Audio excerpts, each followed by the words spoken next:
Hello and welcome to Biz Buzz with Bruno. I'm Michael Bruno, your host, always presented by the wonderful Mads Theater. And today we're going to talk to the wonderful guests from Baraboo Theatre Guild, my friends, Ben Rule and Mike Schuster. Welcome to the show, boys. Thanks for having me. Absolutely, Michael, yeah. Absolutely. So what I'd like to talk about before we get into the show is let us know a little bit about you, who you are, where you've come from, and why you're sitting here with me today. Right. So why don't you start, Mike? Yeah. So we'll start with Mike, because Mike, you're a returning guest. Yeah. Right. So I'm Mike Schuster from Sun Prairie. So I've been in Wisconsin for 22 years. So that's the bulk of my adult existence now. And let's see, in 28, so I did high school in theater and, fun stuff like that. And then took a nice 25-year break. And in 2018, got back involved with theater and have done a little bit ever since. And most of the shows you've done with Sun Prairie, right? Yeah, the bulk has been with Sun Prairie or with Cambridge, but okay. But I'm in Sun Prairie and involved with the Sun Prairie Civic Theater. So I've done a number. The last time I was on with you, it was for Sun Prairie. Exactly. So now, how did you find out about this show and with Baraboo? How did you come to the Baraboo Theater? Well, I've known some people who have been involved with Baraboo periodically, who came down for some shows in Sun Prairie, and then through the Wanakee group, met some other people who were doing some stuff this winter with Baraboo. And then I was looking for a show to be involved with this spring and just wondering, if there was something out there. And thanks to the magical algorithm feeds, the auditions popped up, and I thought, well, I'm just going to go out and have fun with the auditions. I wasn't 100% sure if I wanted to make the drive, but I was like, I'm gonna drive up there and test it out, and then just have fun with auditions. And did you know anything about the show prior to auditioning? I knew nothing other than I did look it up right beforehand, and there was an online PDF on one of the sites. Okay. Yeah. So with an excerpt from it. Okay. It might have been on the Wright's house or somewhere there was the excerpt of it. So I read a scene or two and thought, well, this seems like a fun show. So I'm just gonna go have fun with auditions, see what happens, and then all of a sudden Ben's giving me a call. So he fortunately wandered into the second night of auditions when I was desperately searching for my protagonist, and he filled the bill perfectly. So it was. Don't you love when that happens? It was so great. Yeah. The director panicked. It's like, the first time, it's like, I don't have anybody to fill these roles, and then somebody walks in. And I know. Time, it's like, yes, and was willing to drive from Sun Prairie. There's the big one. Relatively few conflicts as well. So. Cool. Great. Well, that'll be a perfect segue. Segue into me. Segue into Ben. Yeah. But now, I've interviewed you at my old show at the Bartel, right? When I was for Channel 3. Backstage, weren't you in a show? I don't think so. Maybe it was my doppelganger. I thought for sure. Yeah, I don't know. I thought for sure that there was a show at the Bartel that you were in, that you were acting in. What's the last thing you acted in as an actor? Well, the last thing at the Bartel was Henry V with Madison Shakespeare Company back in May of last year. So other than that, at the Bartel, it's been the New Year's Eve ball drop blitzes. Okay. Yeah. Okay. I directed and acted in that, and then also acted in Sudden Shakespeare Hamlet back in 2020 with Madison Shakespeare. But I haven't done a lot in Madison. With living in Baraboo, it can be difficult. I try now and then, but So okay. So color me wrong. So Ben. Okay. Yeah. So tell us a little bit about yourself. Give us a little bit about your story in life. Okay. Well, that's a bit of a loaded question because I have an acting and directing journey, I guess, and also a journey as a person, and that has influenced my acting and directing persona or how I become that too. I've grown up moving all over the country, and was always the new kid. And after I graduated high school, I ended up joining the military and served in the Army Rangers, and then got out and got an engineering degree. And while I was at UW-Platteville, I worked with Tom Collins and Tom Goltry, who were some of the founders of the Wisconsin Shakespeare Festival. So I started doing some acting there after having done some high school stuff. and did some Shakespeare there, and started taking some acting classes and really enjoyed it, but didn't even think this was something that was a serious endeavor. I was working on a mechanical engineering degree and went that direction. So ended up working as an engineer, and then ended up becoming a nurse, and now I work as a nurse educator. So I've done a lot of different things and had a lot of different life experience, and I try and bring that to my acting and my directing. And as far as my acting and directing journey goes, I continued doing community theater. I've done motion capture for Raven Software when they were doing Call of Duty stuff, and started getting into some film work and some commercial work. So kind of hop back and forth. I consider myself a theater actor, but I do like doing some work for the camera every now and then. And I've done a couple. So I've collaborated with my father, who we'll talk about that in a second, I'm sure. Right. But and done some world premieres of some of his work. And last year I attended the Forward Theater Directors Lab, and also directed at the Ball Drop Blitz, and directed a 10-minute play at a 10-minute play festival. And then, so this is my full-length directorial debut, and was interested in doing this show and decided a farce was a good foray into full-length directing, and having the playwright's ear was good. You know, like, I couldn't screw it up too bad. So yeah, that kind of led me to where I'm at.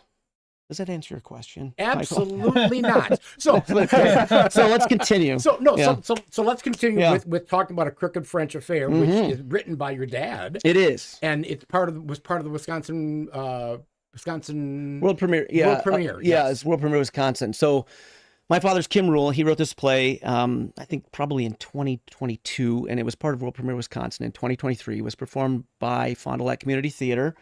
I did attend that production, enjoyed it.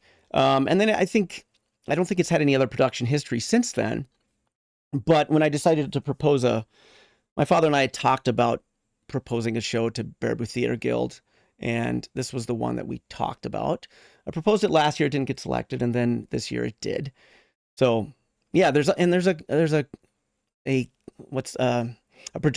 production going on concurrently at the Kettle Moraine Playhouse, Kettle Moraine Players, in Slinger. So they're actually the weekend before our production and the same weekend as our production. So there's going to be two of these going on at the same time, and I'm not in competition with them at all.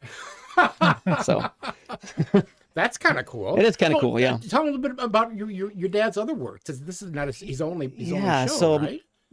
No, it's not his only show. In fact, I'm trying to remember how many full-length plays he has, and he would be unhappy if I was wrong on that. So I'll let you go to his website, kimrule.com, and look that up. But he's become a fairly prolific playwright with productions in, I believe, 14 states, also England.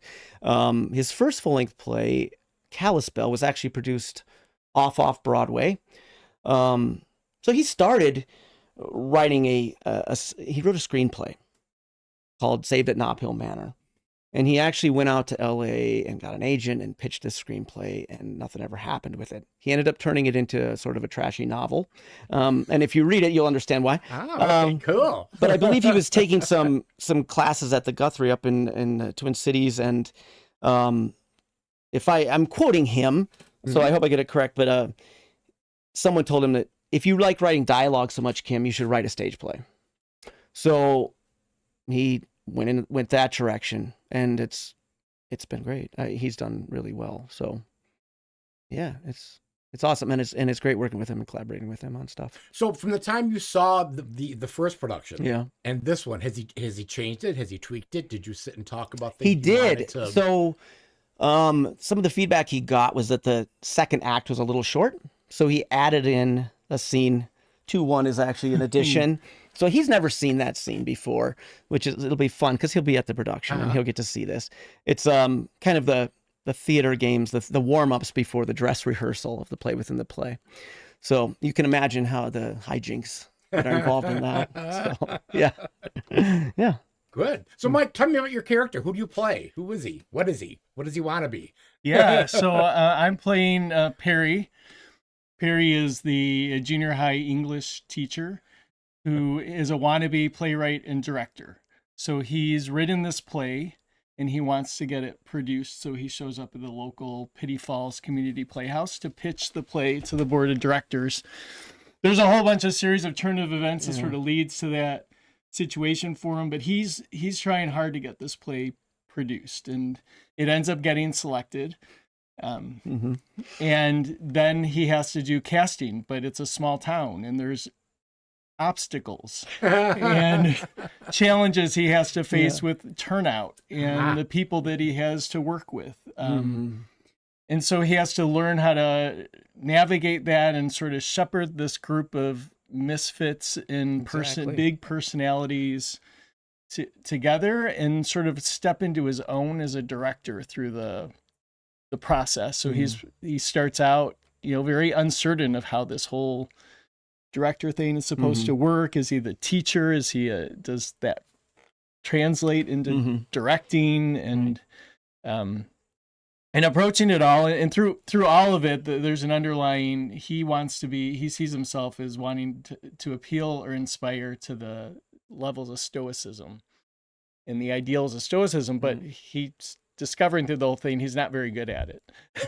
So he's dealing with this, like, I want to be this way, but I'm really this way, and the self-revelations, and then how he gets this whole, they go through all the typical things from auditions to first rehearsal to dress rehearsal to final performance, and there's something being thrown sort of at him the entire time. And through it all, he's written this play for a very specific reason. Aha.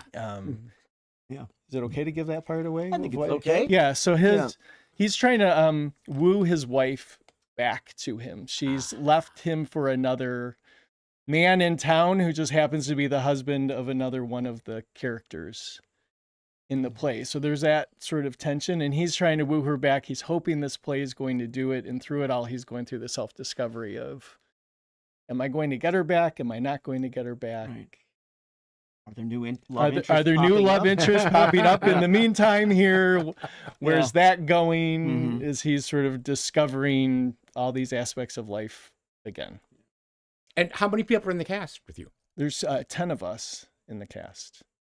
And have you worked with any of them previously to that? I've worked with one person previously. And what show was that? That was with Wanake's radio play of It's a Wonderful Life. Oh, okay. So I don't know anything about that show. Yeah, Right. the wonderful Colleen Murphy. Who, Colleen Murphy, yes, my honey bunny. Oh, yes. I've worked with Colleen many, many times, and we're very good friends, and it was so wonderful for her to take a role, and it was great that Mike has worked with her, too. So she brings a lot to the performance, right, for sure. And this is where I would say, really working with Colleen for in some ways, the first time. I mean, you're in a radio play together, but with rehearsals of a radio play. Oh, sure. Right, they're fast, you're in, you're out, you're reading, you're not, I mean, you're interacting from a dialogue perspective, but our characters didn't interact in the radio play. And then, so I got to know her, but it was like a brief, oh, okay, we know each other. And we've worked with each other for a couple of weeks. And then, so this has been a lot of fun to actually have some real interaction, some scenes with see the powerhouse Colleen. that she is. Yeah, Indeed. yeah, and really. Indeed. Yeah.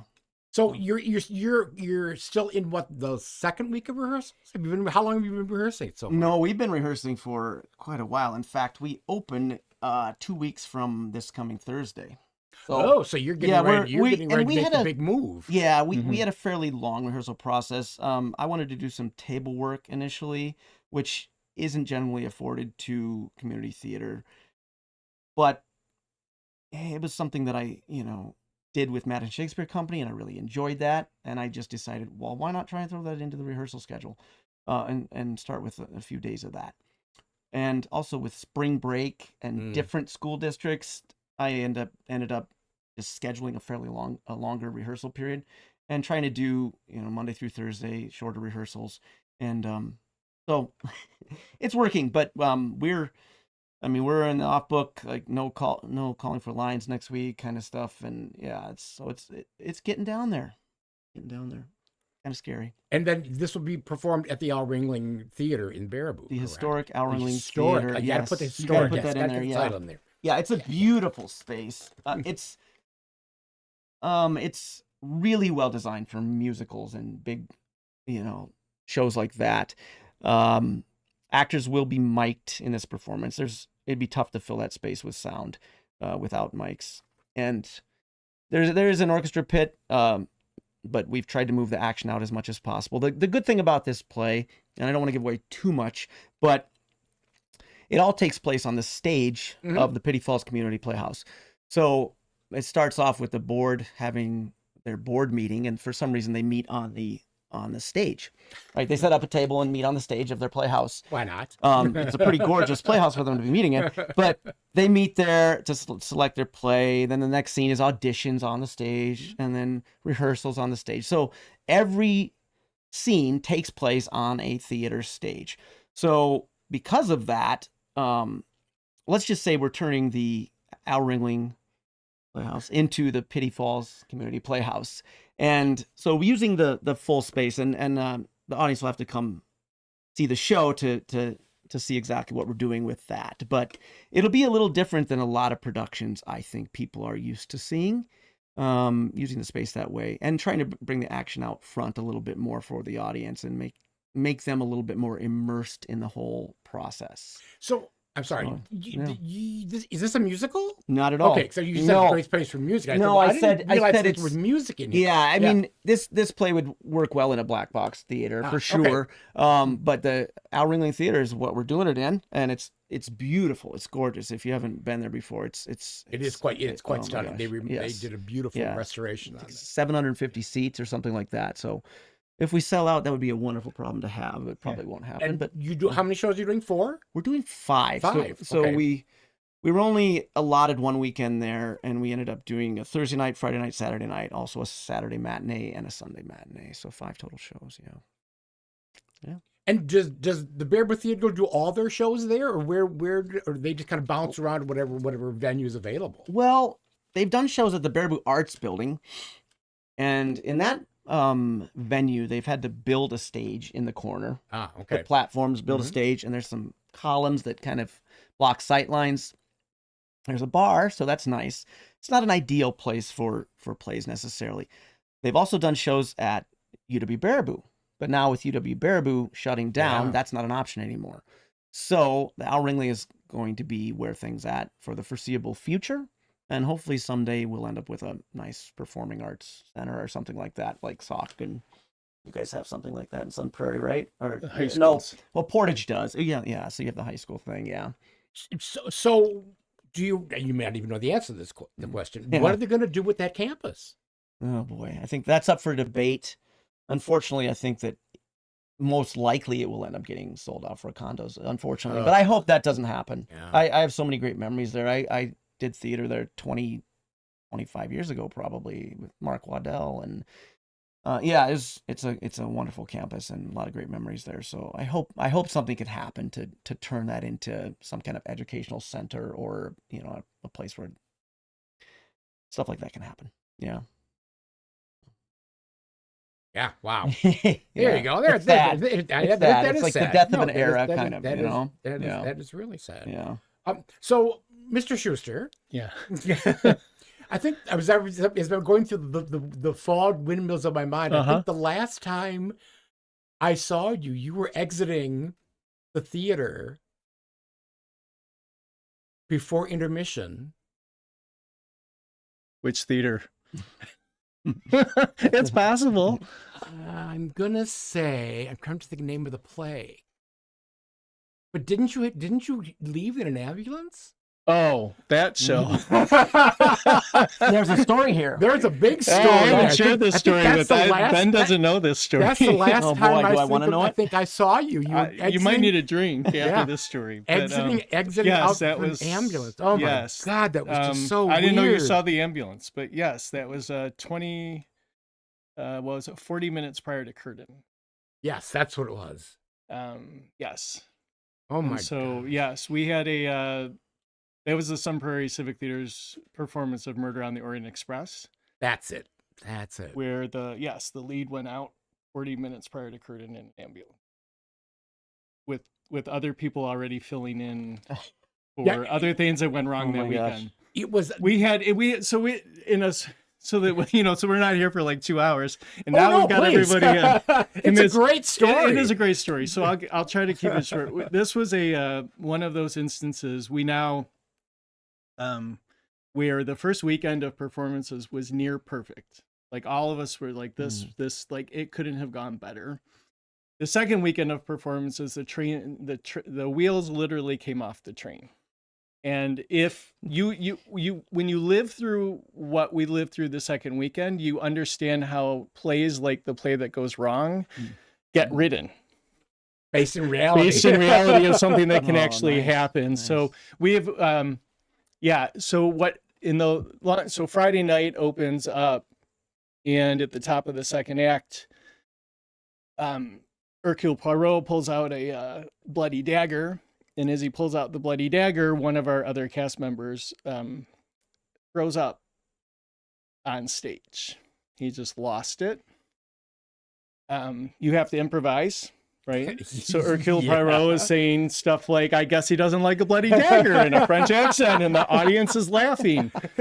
About the second and third time that it started coming out, people started realizing it wasn't a special effect. Anymore, or wondering, geez, how did they plan that? How did they do that? Like, how did they make that look so real? So real. So the curtain, this is obviously one of those where the curtain closes. It's 5 minutes into the second act, and there's another intermission as the stage is getting cleaned, and we're all figuring out backstage how we're going to make this show continue without one of the actors who has a pivotal scene towards the end. So to just keep that moving forward, we made some very quick decisions, said we can pull this off. And my character was on stage 98% of the show. So they said, well, we're going to figure out the ending of the show while the act's going on, and we'll let you know. And so I step off for literally there's a 10-second break. And they go, okay, we're doing this, and this, and changing this, and this, and here's some notes. Read those while you're doing the next scene to figure out what we can't bring you up to speed on because you got to get back on. But we wrote it out and put it in a notepad that would look like character. Well, the funny part about that was I didn't have my glasses on. So I go back on stage. I can't read anything. I'm like, I can't read any of this. And I'm trying to do my lines. So I just set it down. And I guess we're winging the rest of the act. We'll figure it out. I knew how we were starting. I just know how we were ending it. It's called improv theater. It's called improv. We made it through. We made it through. People caught on. We figured out the one line I was supposed to know. So we didn't know the next night whether he was going to be back or not. We had another actor. That role is often double cast. So the person that plays the part that's often double cast stepped up and said, I'll step in. He learned all the lines in one day. So we all got there early. We're speed running the show to walk him through scenes. And actually the audience, then our guy got there, thought it was food poisoning, said, I think I'm feeling okay. I can do this show. Made it through the first scene, decided he didn't feel good enough to make it the rest of the show. So we swapped actors halfway through the first act, and then let the audience know what was going on later. So that was like this whole adrenaline rush for the second one. We didn't know what was going to happen for the closing performance. Wake up in the morning and another guy says, I've been throwing up all morning. I won't make the show. So they figure out, well, okay, this person, our assistant stage manager, is going to fill in for that role. You got to get there early again. I don't know if I wasn't feeling great. I definitely was stressed. I had some other stuff going on top of that was like, rightly so. Huh? It was making things really crazy. And so we get there early. We're trying to speed read. People are like, are you okay? Everything's okay. I'm like, just don't talk to me, because I'm going to have a nervous breakdown trying to figure out how to keep this. And then, we're reworking stuff. We know at this point somebody's going to have a script in hand. Mm-hmm. So we're doing all this stuff of like, okay, so now on top of the 5 things you already had to get off the set for the clues and the stuff for the next scene, you need to get the next 3 things on top of it and make sure they know where they are. Because anyway, it was just a high stress. I hadn't ate a lot because of that, because I felt like if I was going to eat, I was going to lose it, and I didn't want to lose it. So we're speed running everything. We get to the we get to the fight calls. We run the fight call a couple times, and I had a moment where I was like, I'm gonna have to take a break after this fight, this last fight call. Like, I just need to get food in me. I need to settle down. And we started the next fight call, and the next thing I knew, I was on the I was towards the I was not in the place I started. And everybody was like, "Are you okay? Are you okay?" And I had fainted. I had what they call a vasovagal reaction, which is the same thing of when people see blood and they faint. Mm-hmm. Basically, your nervous system overrides, and it does what is a factory reset, right? It goes, "You're enough, tap out. Aye. I need to reset you." I will say I take pride in the fact they said I was going straight down. I guess when you faint like that, you fall forward. Well, the guy luckily in front of me could catch me, or he caught me, which broke the fall because we were on a platform. Oy. And if I had gone sideways, it wouldn't have been a pretty sight. Wow. So a lot of positives, but he caught me. But as I was going down, everybody was like, "We haven't seen him do that before. That's weird. That's a new He hasn't bit. leaned That's in a like new that bit." before. That's a new bit." What I was told was I finished my line on my way down. Nice. So I got the Committed whole to the line end. out. True professional. Right? A The line was true out. pro. But at the moment, they were, rightfully so, they were concerned that I was potentially having a heart attack. So they called 911. And when you come out of that, you're pretty out of it for a moment or two. Sure. So it concerned them that I was having trouble figuring out how to operate my phone. I was arguing with them that I was going to be fine. And, but when they did their initial test, the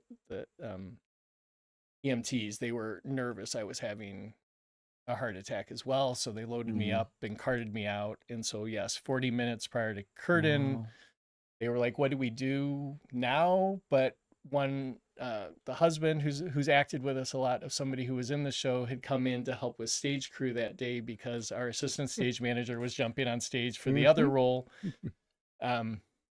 He happened to have a mustache that worked. So It's all about the mustache. Yeah. It's all about the mustache in that show. they took the suit coat. They took my suit coat, threw it on him. I had my script there, which all good actors have their scripts with them, right? But it was all marked up. It had the I guess I had written it all out phonetically so I could learn the French accent and a lot of the words.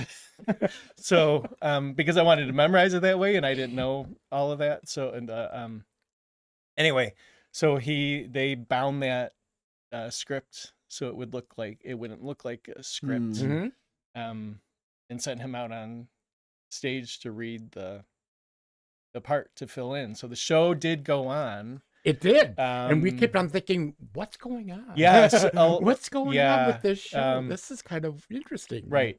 Right. And I was sitting in the ER upset that I had to be there for observation, because by the time I got there, they decided I wasn't having a heart attack.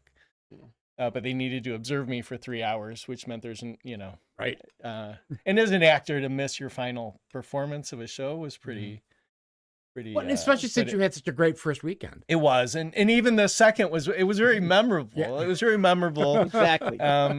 We will never forget it. Right. I created a bingo card for everybody in the cast with all the different, because we could list everything that went wrong through the process, and said, so we could say, whenever you're in a show where something's going wrong, you'd say, I didn't think I had that on my bingo card yet.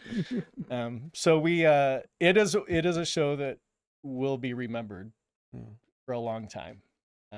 Live theater, man. Live theater. Yeah, I love it. I mean, mean, that's the it's thing. amazing. It's great. In many ways, that's a power and the testament of community theater too, is just the way that everybody, when something like that happened, and that does not happen often. If you don't get that big of a, No, that's usually something goes wrong, Right, But those right. big wows like that don't happen, and you don't want, it's not like you're looking for that to happen, but to have everybody who comes together and pulls off the show anyways and says, we're going to put on the best show we can for everybody who's here today. And we didn't have, I'm not sure we had one person ask for a refund. That's great. So Well, after that debacle, So now Ben's going to be nervous. Yeah, I about- know. now I know you can handle it. Right. So we've already had him break his glasses in rehearsal, Uh-oh. and that wasn't even in our little fight choreography No. stuff, which No, we that do was have a just little bit of, and yeah. So speaking of which, I should send a shout out to Tim Giddings of American Players Theater, because he helped us with our stage combat stuff that we have. So I've worked with Tim 3-4 years ago, and I've stayed in touch with him for a while and asked him, hey, we've got some minor fight choreography in this play, but it would bring some legitimacy to it if you were willing to come in and work on that with us. And he was kind enough to do that. So that's been great. That's So, wonderful. Yeah, and we've been releasing reels like weekly. This is something they traditionally do with the musicals. They do some behind the scenes kind of stuff and release those, and it hasn't really been done with the plays. And I said, why can't we do this with the plays? So and we had the budget for it. We've been fortunate enough to get all 5 shows sponsored already. That's great. With major sponsors. So and yeah, it's been great. So a little bit of an off topic there, but but I wanted to comment on the fight choreography. You got to Right, follow yeah. that story. Yeah. Let me say something, Mike. was off topic too. I didn't expect That's that one okay. to come up. That's okay. That's okay. So tickets are on sale. Tickets are on sale. And is it through the El Ringling box office, or is it through Baraboo? Yeah, there's a link to the ticket to the El Ringling box office on the BTG website and okay. on the Facebook event, but they have to be bought through the El Ringling. So And they're doing something cool too, where you can buy an entire box. I think I you saw can. that. That's one of the things they do at the Al is you can buy one of the big viewing boxes, maybe like Abraham Lincoln sat in. Hopefully the same thing will happen to you when you're sitting there. But You're really pushing fate here. come on down, folks. Come on down. Historical reenactment. Really? Everybody gets a top hat on the way in. I told you there's some surprises in store. No. Little Derringer. No, but yeah, I think it's $100 for the box, and you can seat 4 people in them. Yeah, they're awesome. I would suggest if people want to buy them, that's great. I would suggest buying the ones up closer towards the stage though, because, and I'm going to try and get people to sit in the center and down front, bring that audience up front. It's just going to play better for these guys, and for the audience is going to have a better time with that as well. But yeah, it is a really cool facility or a venue, I should say, and has that available. And do you know offhand, because it wasn't on the graphic, offhand what the ticket prices are? Yeah, if I remember correctly, it's $18. But we're also doing a military veteran discount at $16, and I believe that's a teen price as well. So yeah, so $18 and $16. Great. Yeah, Great. yeah, Wonderful. so not bad. Yeah. Well, I hope you have no more ambulance calls, No, unless there's one I'm written done into with the those. script. There's not one of those in the script. No, there's a good. lot that falls Good. apart, but Good. hopefully not that. Yeah, no, So, that. Yeah. Good. And you open again when? We open on April 30th, Thursday night. And it's Thursday, Friday, Saturday matinee, Thursday- Sunday matinee, right? Correct. And a Saturday night performance as Oh, well. and a Yeah. Saturday night. Okay. Yeah, so 2 on Saturday, and we close on May 3rd on Sunday. Excellent. And Yeah. so it's a crooked French affair A Crooked French Affair, yes. at the El Ringling Theater for the Baraboo Theatre Guild. Thank you, Ben and Mike, for coming today and enjoying you. this Thanks for having us. Saturday afternoon, which is Yeah. almost spring, It is. which is Wisconsin's fall spring again. Yeah. Mhm. And buy tickets now. Go and see this funny farce of a show. Yeah. Great. And thank you, Ben. Thank you, Brett. Thank you, Chinchok and Bottle Rockets. Thank you, Deb. And we'll see you next time on Showbiz Buzz with me.